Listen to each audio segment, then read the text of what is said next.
I hope this video helps. Please check out the playlist: Evidence for Christianity, Evidence for the Bible, End Times, and the Book of Revelation. I'll leave links in the description for all four. Enjoy. So the airbag light is coming on my 2015 Kia Sedona. That airbag light right there. So another symptom it's having is it never shows this airbag off anymore. It must not be able to tell if there's a passenger sitting in the seat. So we know it has something to do with the passenger sensing issue. But let's go ahead and check it out with the scanner and see what we find. In order to diagnose an airbag light with a scanner, you need one that can scan the SRS system, which stands for the Supplemental Restraint System. Think Car sent me this one for free, and they unlocked the SRS feature for free. It is a one-time fee of $40 that you do through the device. The dealership was going to charge me $150 just to do the scan. This device plus the SRS system function is cheaper than going to the dealership. I'll leave any links to this product or discounts in the description. I'm going to show you how to diagnose it with the scanner, make the repair, and then I'll show you the unboxing, how to set it up, and how to purchase the SRS function through the device. This is a Car CDE 900. Let's get started. To find your OBD2 plug, there's your emergency brake, and under here, right next to it, is your plug. That's what we'll be plugging this thing into. So I have everything off and the keys out, so let's plug it in. So this has a cap on it. Take that off, and then the small side will be closest to the seat, so like that, and plug it in. All right, now let's go ahead, and that's already powering itself on. So right here it's telling me what to do. So go ahead and do what it says. It says to turn on ignition and plug in the OBD2 connector. Click start. I already got it plugged in, but let's go ahead and turn it on.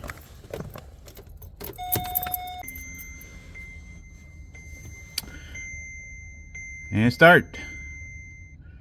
This popped up. So from here I'm going to show you the fastest way to get to what we want. Diagnose. Skip. Close. And then you can search for your car. I want the key. So we have the 16 pin. Do automatic search. Okay. And we got the US area. Okay. This is your vehicle information. And health report. Automatically scans it.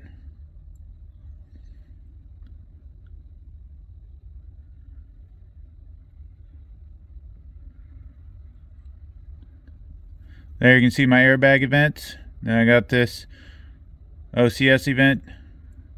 I want to look at the airbag events. And there it takes me to some videos that I can watch. And then some other information websites. So you can actually use this as a browser. Now, if you try to watch a video, it's glitchy and there's no audio, so it's kind of pointless to try to watch a video. But you can at least take your other mobile device and look up the video yourself. But it at least gets you to where you need to be able to diagnose and fix your problem. So pretty cool, pretty quick, and works nice. So now I want to show you something else. Let's exit. Next time you get in here and you're on the same vehicle that you've already done, you can just hit history, and there it is. That's already done for you.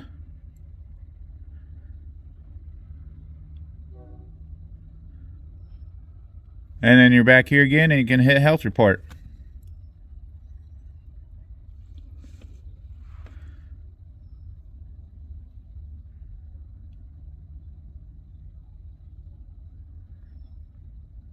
Very easy. You got your fault codes, and you can get to some helpful information through the websites and the browsing feature. Really cool. I like it. So I'm not going to show you all the features. I just wanted to get to this airbag one and show you that it can do that and what you can do there. So I exited out of everything and back to the main menu. So I'm going to go ahead and power this off and then shut off my car ignition. And unplug it. So after you do a scan, you can go to report, and then you can click on the vehicle scan that you did, full vehicle report, show everything that you just saw, and then email it also. So I had the report emailed to my Hotmail, and this is what it looks like. Let's go ahead and click on it. Switch to my default browser. And there you go, it opens up in a link.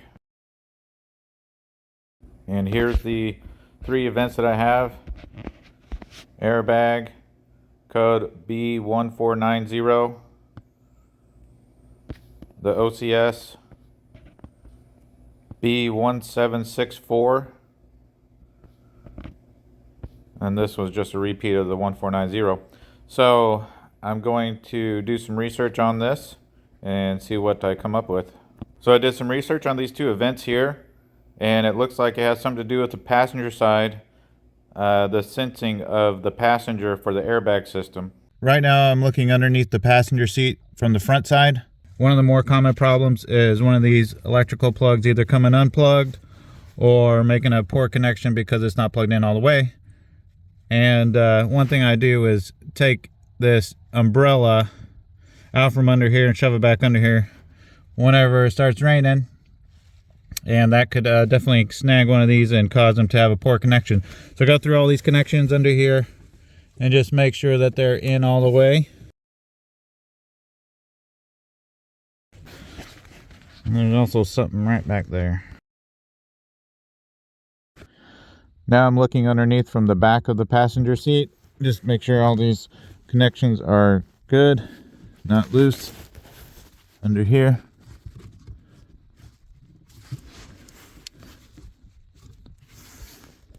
Right over here, if you notice, that brown wire is broke completely off. See?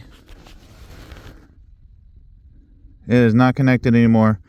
So I need to take this off and then fix that wire. Before we start the repair, let's go ahead and shut everything off and then disconnect the battery. And so we'll have to pop the hood here. I'm going to disconnect the negative side, and then after I disconnect it, I'm going to let it sit for 10 minutes to discharge anything. Since we're working on the electrical system, I don't want to be short-circuiting or causing some type of a reaction to happen, especially since it's on the airbag system and could be very costly and dangerous. I'll be using a 10mm here. Alright, make sure it stays somewhere out of the way so it won't touch, and let's let it sit. Go ahead and slide the chair forward so you got room back here to do the repair. So when you get it off of here, wonderful engineers thought it would be great to put something in that requires you to get to the other side in order to get it off, and then you can't get to the other side to get it off. So I somehow need to gently break this free without damaging anything else down here. Now I got some side cutters.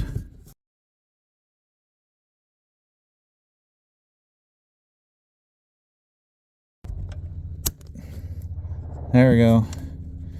Got that done. Alright, so to get this plug off, you just get a finger up there, pop that out, and then squeeze right here and pull, and then it unlatches.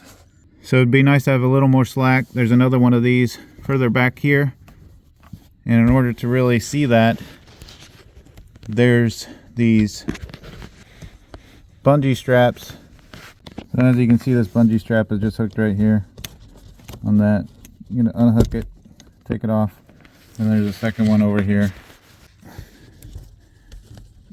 Unhook. Make sure you don't grab any wires. Just push it back to unhook it. And that allows you to pull this up. Now I can kind of see where this one attaches a little better and get to it more. And I'm just gonna bust the thing off, cut it off like I did the other one because I'm tired of dealing with it.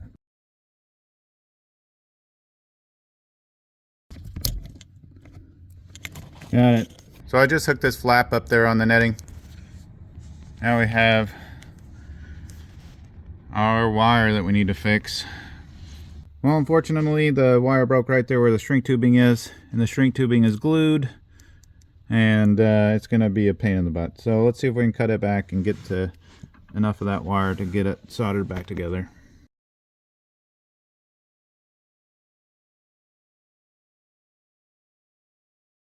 So I'm able to get this up between the wires and the shrink tubing, even though it's glued.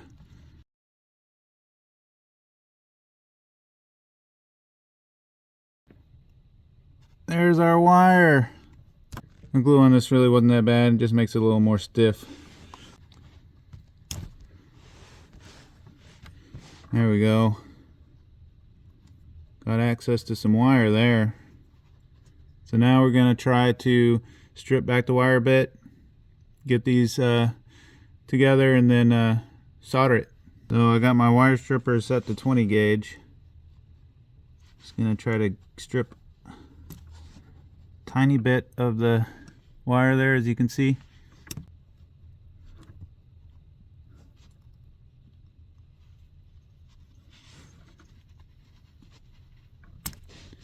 There we go. Now we got a little bit of copper wire exposed there. Kind of shove them together end to end. Then I'm going to solder it. Got my solder station all set up here. Now it's time to solder.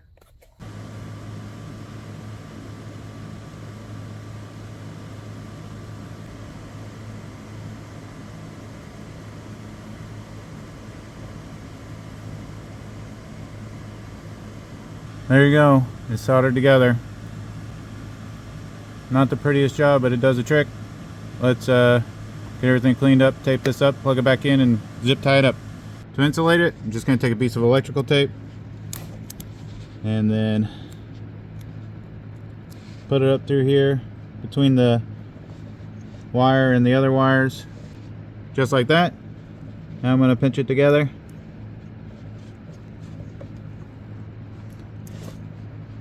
Just like that. Now that that's insulated, I'm going to tear off another piece of electrical tape.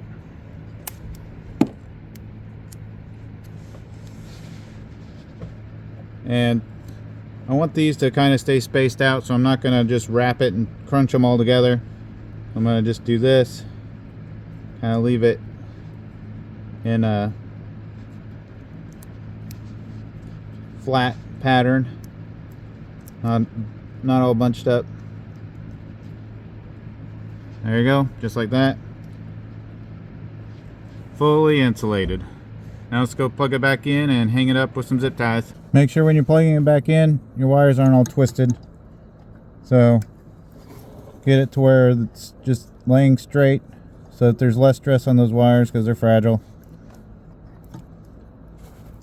There we go. Make sure that your red tab is pulled back. Put it in. It'll lock. You'll hear it lock, and then you just push the red tab in. You're secure. Now let's zip tie it up.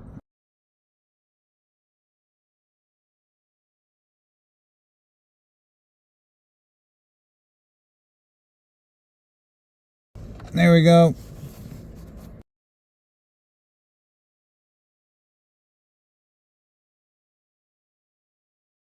So I also didn't make it super tight because I want it to be able to have some slack and move around a bit. Let's go ahead and cut off the excess. So I'm going to go ahead and put the cover back down. Make sure when you're latching these straps back on, you aren't latching it onto any wires. Alright, let's go ahead and put the battery terminal back on. There we go. So now the light should go away after we start it.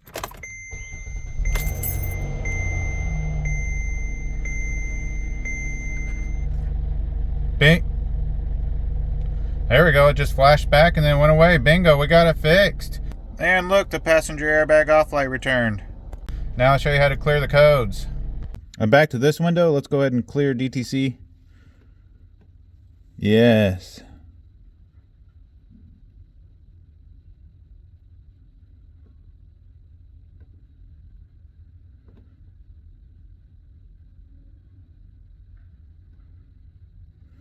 All right, looks like it's all clear. So now let's do a rescan.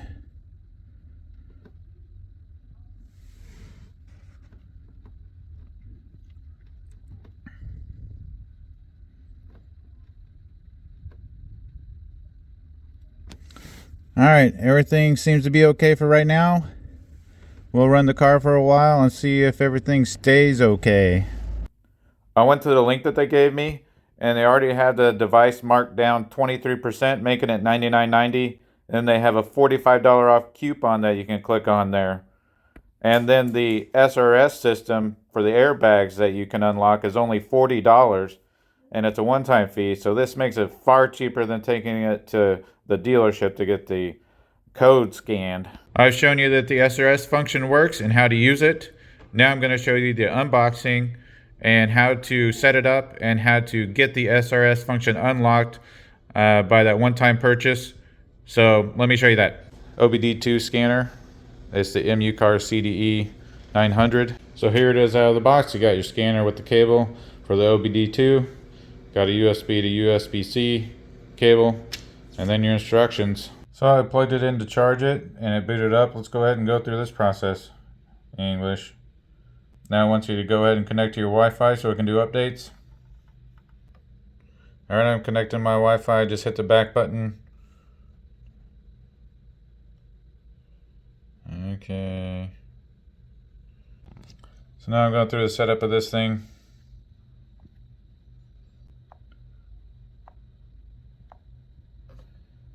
And just your brightness, Wi-Fi settings. Alright, that's cool. I want to get out of this. Next page. Okay. Skipping that. Alright, close that. Alright, we're ready to use it. So you can slide down, screen record. What's that? Oh, you can just take a picture of your screen. So that's cool. You got the option to take a picture, take a video. So if you want to take a picture, you can just hit that. If you want to take a video, you can just hit that, start recording. And then take them off of your screen. So that button there is your tech support. Don't want that. And now we can go ahead and get started using it. So if you're wanting to unlock the SRS function, you would go to settings, and then up here you got your SRS. You can click on these up here, and then it tells you, oh, you can unlock all this stuff for $40, and then you can click on buy and whatnot. But they're going to give that to me for free. So the first thing that I did was I went into settings, update, and ran all the updates. So as you can see, it's all updated, and you can just hit start all to do all of them. If you go back to settings, you can scroll down. There's your photo album, your screen record, and adjust your Wi-Fi brightness, and then file manager. So that's how much space I have left after all the updates. Then I'm assuming this is where you can also get into your external storage device. And right there in the bottom is where you can install your external storage device. If you have any questions, just leave them in the comments. And if you want to connect with me, I have a public group on MeWe called Share Your Trade. And I'll leave a link of that in the description. If you want to support my channel, you can give me a super thanks below. Or you can join Robinhood through a link that I'll leave in the description. And we'll both get a free stock. Thanks for watching.